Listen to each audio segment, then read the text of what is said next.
No mai haere mai, everybody. Kia ora koutou. Welcome to our next in discussion piece, which we're doing. And I'm happy to be joined by Susan Ripley, who happens to be zooming in from the UK, Knightsbridge in the UK. Have I got that right, Susan? Kingsbridge. Kingsbridge. I was thinking London. No, Kingsbridge, which is down the southeast of England. Yes, southwest. Yes, it's an area called the South Hams. It's nearby to Salcombe and Torquay and all those places. Right. Okay. Yeah. Well, Susan is working in the UK down in an NHS trust in Plymouth, but she hails from New Zealand and did her training at CIT back in the 70s. So I'm going to pause there and ask Susan to give us a potted history of her career to date and where she finds herself now and where she's been. Okay. Yeah. Okay. So yes, I trained in Batoni and then did a little bit of OT and then came out of it for a while. Went abroad, did the usual thing in Australia and traveled to England. Not with OT at that time. I'd decided to do other things and came back to it back in '92. Decided that I'd brought up my children to an age where they could go to school, and I thought, right, well, I'm going to go back to OT now and just really get in there and see what it is. So it was obviously occupational therapy in England. So started it. How did you do that, Susan? Being out of practice for a while. Well, 13 years I was out of practice, but that I would have to say, Andrew, is a credit to my training. I had such a thorough training when I studied at the CIT and the experience I had gained through that training, and I had kept some of my folders and things, and as I say, it was such a thorough training. I found myself with a job that was actually far too senior. They decided that I was capable of taking on a small a local hospital and running their day programs for their day patients, and actually promoted me to a senior level. And I'd only been done a very basic 10 months. That is how well they perceived my abilities, and I was a little embarrassed, to be honest, but anyway, it went from there. I decided to take a step back and went back to doing some basic OT, which was with hips and knees mainly, and that was part-time. I grew to becoming more involved with hand therapy at that point, because while I was doing the hips and knees, I also then went to the main hospital and covered their orthopedic wards, which entailed doing a outpatient hand therapy for a few days a week. So I sort of learned on the hoof. And this is the way I sort of went through my career. I kept moving further and further into different areas and sort of building my experience. And eventually I went back to New Zealand in '94 and did a lovely 3 months at the Hamilton Waikato Hospital, and that 3 months gave me a tremendous amount of confidence, and that was all in hand therapy. And I absolutely loved that, brought that back with me, went on building my hand therapy experience, which is where I really felt my talents lay. And so I kept with that, interspersing with other things just to keep up my experience with other areas. Neurology, did stroke, did all that sort of thing, but sort of always kept that in the background. And then in '96, I continued to do a full-time job in hand therapy, and that's where I built my experience with that. And then went to Auckland at the Manukau Super Clinic and spent 10 months there at Manukau, which was an absolutely excellent facility. I really felt I gained a tremendous amount of experience, and but had to unfortunately come back to England because I had a daughter who needed to go through her A-levels, and unfortunately we arrived just on the year where they changed the schooling from doing where you had it changed from the old UE and what was it, and bursary, and it went to a completely different exam structure. So she landed right up in the middle. So it was pretty difficult for her. So we thought, right, we'll go back, we'll let her do her A levels, and then she's got her English schooling basis, you know, from which to work from, because otherwise it was a bit bitty. So, and then of course my daughter turned around to me and said, actually, I want to go back to New Zealand. So we thought, right, okay. So there was an extremely good job came up, an opportunity up in Taranaki, in the hand therapy department there. I was ecstatic to get that one. I just for some reason so badly wanted to work at that hospital. My partner's mum was living in Taranaki, and I thought, this is fantastic. So went over for 2 years and worked there in hand therapy. And then I've had, I think my CV is about 15 pages of all the different areas I've done. I'm never satisfied, you see. I always have to move on. So came back and carried on. But yeah, when you were in Taranaki and doing hand therapy, I don't know if you came across this, but it's an issue that hand therapists that are occupational therapists are facing at the moment. ACC claim forms, ACC 45 claim forms. They're finding that at the moment, then hand therapists who are OTs are not allowed to sign ACC 45 claim forms. Really? Yeah, and you probably even though they go through the same exams for the hand therapy, qualification. It's been a long. So this is new. This is new. Yeah. So when you were practicing in Taranaki in hand therapy, it was completely, in parallel. There was no differences at all, as far as I knew.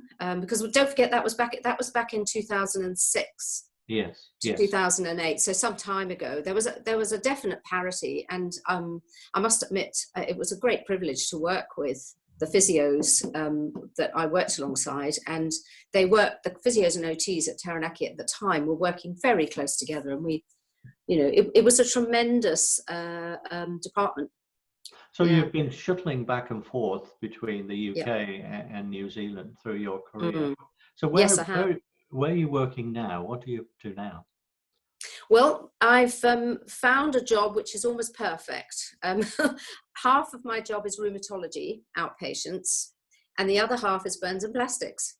So I have a 50-50 split, and I'm able to take my skills from all my experience, which I've had a lot around wards as well, but that's another story, and being able to sort of bring it together and use it to, be able to treat both rheumatology, which there's an awful lot of aspects to rheumatology patients. And then, of course, there's the burns and plastics.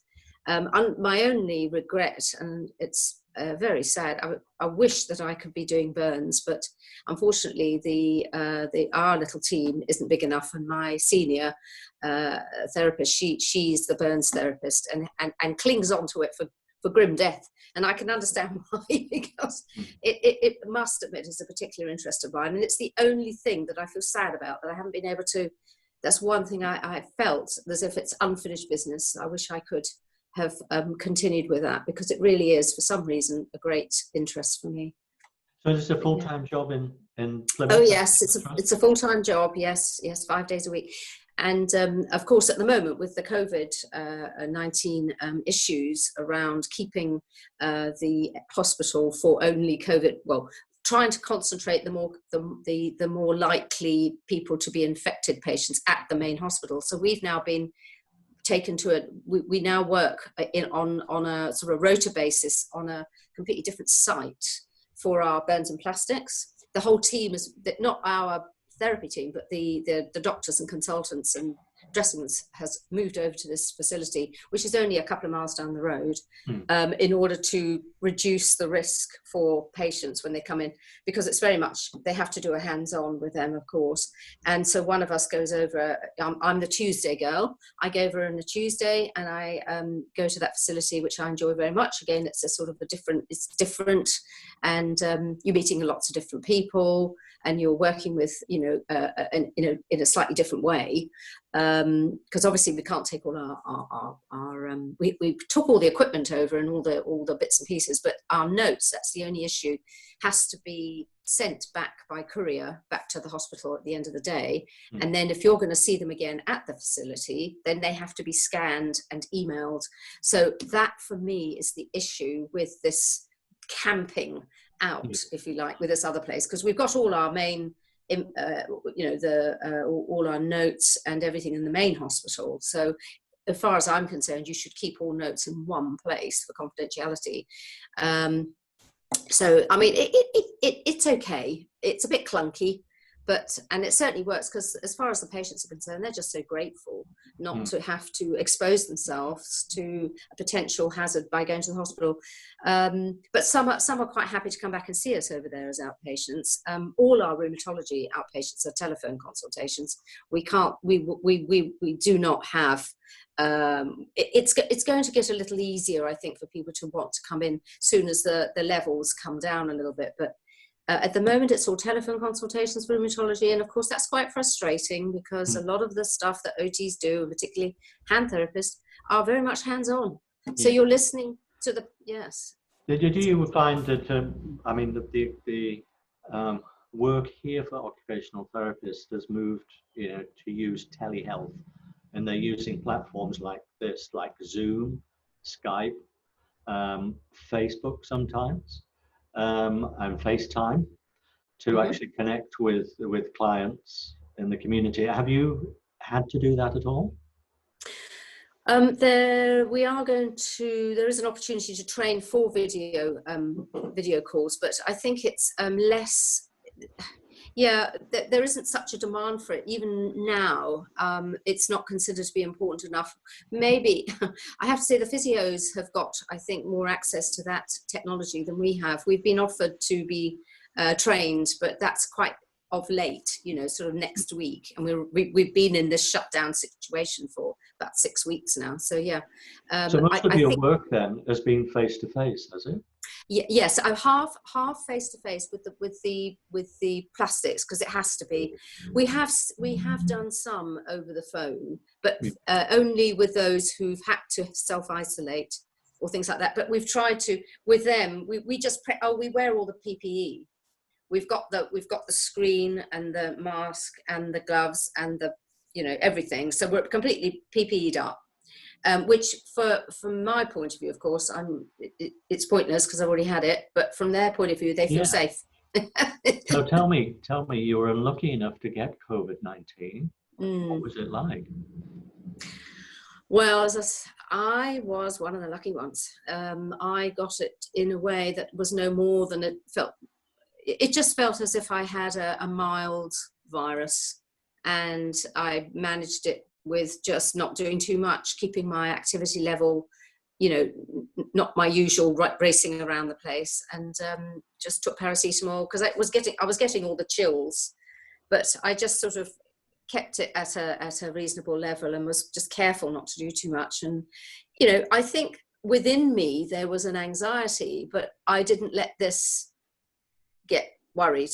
I knew inside me, because I think afterwards, having experienced it and gone through it without any real problem, I think I got a bit of a kickback in terms of, how you sort of, you're holding yourself like this while you're going through something, and it was sort of a sense of huge relief when I got through it. But I know that was happening, but I couldn't pinpoint how that felt, but I knew that I was kind of pretty glad that it was all over and I was okay. But did you get tested then, or did you? Oh yes, I did. What we had here was, as soon as I was one of the lucky ones as well, because I got it fairly early on in the piece. So we had an NHS reported sick line, which we had to phone into. So you didn't phone in. You phoned in your department to tell them you weren't coming in, but you also phoned this line to let them know that you thought you had COVID. So they said to you, right, so it was all managed by another group, And so they had access to your sick records and your it's called health roster. So they would put you on the health roster as being sick with COVID. They say, right, you're off for 7 days, and you will go back to work after 7 days unless you're still symptomatic. So that was the drill. You just phoned them as soon as you got what you felt was likely symptoms. Then they said, we will get you tested. So I was tested 4 days, Monday, Tuesday. I was tested 4 days later. I had to get in my car, which was quite ironic, really, because I might have been too ill to do that. But I was okay, but a bit, I was all right to drive. I didn't know whether I was, but I think I definitely felt okay to drive. Had to go all the way down to Plymouth, which is 30 miles, get myself tested and drive all the way back. But they phoned me the next day and told me I was COVID positive. And then I had to inform my manager. They informed him as well, and then that was it. Stayed off until from the first day of the symptom to 7 days, but on the 7th day it sort of came back slightly with a bit of a kick, but nothing too bad, but definitely not much. I felt very unwell that morning. Was there any contact tracing? Were they asking you about that? No, they didn't. Now there's that. Yeah, I think they just assumed that I got it from one of my patients, or, I mean, I have to say, I guess it was at first because this, there wasn't a particularly clear guideline as to what you would do if you thought you might have it at that point. We're talking about, I don't even know, 8 weeks ago, I suppose, 2 months ago. They were still kind of catching up with themselves as to what the staff, because at that point we didn't have PPE at all, because it wasn't considered that it was around enough at that point to need it. But of course it was out there in the community, and I think this has become more and more evident to me as how many people believe they've had it. And these are patients who are meant to be shielding. When you're talking to the rheumatology patients and they said, well, actually, I think I had it back in February because, my brother came back from Italy and where he was skiing and got very unwell. And then I got it and then I gave it to my friend. So that's 3 people. And none of those people, of course, will have had the test and they won't be in the figures. And then I'm hearing this every day. From several people, well, I think I've had it because I had that. And it goes back months. Yeah. And so what's the situation now then in the UK with COVID-19? Is it under control, or how are well, the death rate is dropping. It's still not great. I think it was about 682 today. But 682 deaths. Yes, in a one day. It was up to the thousands a day at one point, because we're now on 30. Are we 30,000? Oh, maybe not 30,000, but heading up that way. And yes, I mean, we've got 64 million people in the country, and I think the situation now is that we have been told that we've come down a tiny little notch to be allowed to do unlimited exercise. And it's quite interesting, actually, because one of my patients today, she was she decided she was going to exercise on her daughter's bike, never ridden a bike, well, not in years. So what happens? She falls off it and breaks her hand, So it hasn't really helped her. Because if she hadn't been in lockdown, she wouldn't have thought about getting on her daughter's bike and breaking her hand. So quite ironic, really. How stringent has the lockdown been? Our experience here in New Zealand is that we have 4 alert levels. Yes, I've been closely following it, Andrew, because my daughter lives in Wellington, and she has a little girl, or she has a girl of 12 who she's not been able to see because she's at risk, and my daughter has to go out to work because she's considered an essential worker. So she's had to, her daughter's had to live with her father, who's been looking after her for the duration, and it's been difficult, really, because they have a little baby as well. When you look at the systems that we have here in New Zealand, the alert levels, and on Thursday we're moving down to level 2. 2, yes. Yeah. soon, which would be Yeah. amazing. What's the comparison? You know, when you look at the two systems, what's your thoughts around Well, how it's my being thoughts are, yeah. Now, I feel that it's a much clearer system. The New Zealand system is very clear, much simpler to follow. Our system, on the whole, has been very easy with the just everybody stay home. And, you know, that was fine. We all understood that, and all the shops closed. We did have butchers open, and we did have some, but they did have takeaways here, which they, of course, didn't in New Zealand. And people have been able to get their coffees here, well, of course, they couldn't in New Zealand. That caused, you know, almost a revolt. But but anyway, yes, I think the two systems are similar, but we're now down to the same level. We're down to allowing unlimited exercise, and that's the only concession since the full lockdown. As I say, did allow takeaways, did allow you to go for a walk, did allow you to go to a supermarket, and you could go to you know, vegetable shops and butchers and chemists, but that was it. And I was carrying a letter with me in my car just in case I was stopped by the police for using my car and traveling more than, you know, X amount of miles. So we were all issued one of those by the hospital just in case we got stopped. So it was, yeah, very similar, except we were allowed takeaways, except which you weren't. Yeah. No, we've only just started to move that now. That area. So when you started telling us about your history, which has been extensive, quite across the UK, back to New Zealand, and back to the UK again. I don't know how many times you've done that, but a few. Yeah. You see now, Andrew, the reason I always felt in my heart that I needed to give back to New Zealand what New Zealand gave to me. And I was so determined and motivated to come back to New Zealand and stay there and work there and give back that fantastic training I got. Because in my heart, I'm a Kiwi through and through. I sound like a Brit, but I identify very strongly with my Kiwi background. I wasn't born in New Zealand. I was an immigrant, but I was 12, and I consider that those years that I experienced in New Zealand the happiest years of my life. When you compare occupational therapy in the UK and occupational therapy in New Zealand, what do you see? Well, I see I see in New Zealand that occupational therapy is a lot more joined up. They have a lot more connection from so acute hospitals and community. There seems to be a much stronger link, whereas over here they might as well be on Mars out in the community, because there seems to be no connection at all with both sides. I think our systems are very a bit like the Queen Mary trying to turn around in the sea, just too big, too bulky, too hefty, a bit clunky.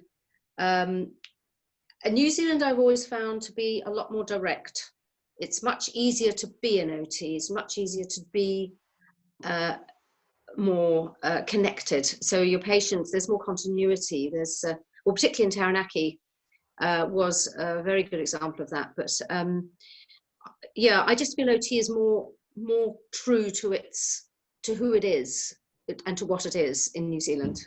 I don't think it's ever really lost that, whereas I think it definitely has in this country, or at least they've tried to minimize its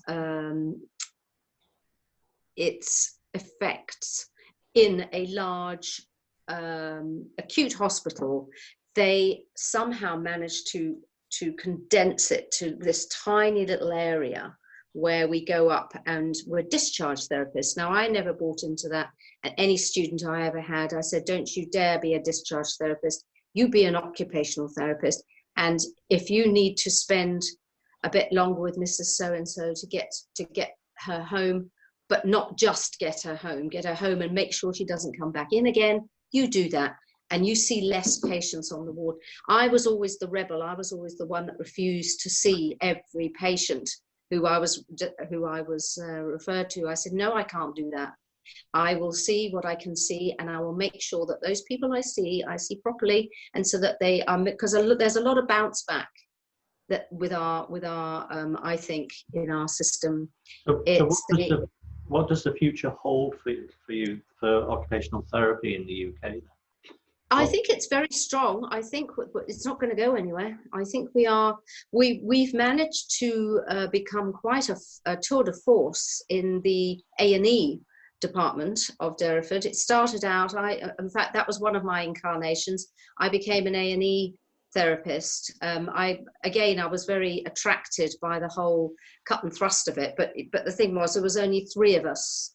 And this is the biggest hospital in the southwest. It's huge, but at that time it wasn't as big. But so we were sort of, it was pioneering at the time. I think a New Zealand therapist who now works in Taranaki for ACC was the first therapist that worked in A&E. She trailblazed the whole concept of a therapist within that department. And I had the pleasure of working with her up in Taranaki when I came over, and it was just great to see her again. But she actually carved the rollout, and from whence all other OTs have copied how she sort of started it.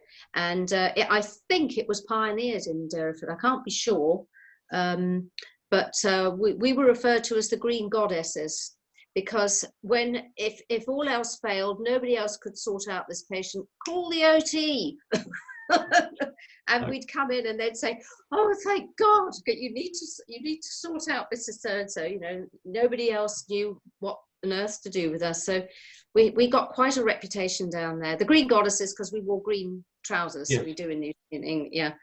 So so I had the opportunity to work down there for a while. Until I lost my nerve. I was so frightened of making a mistake.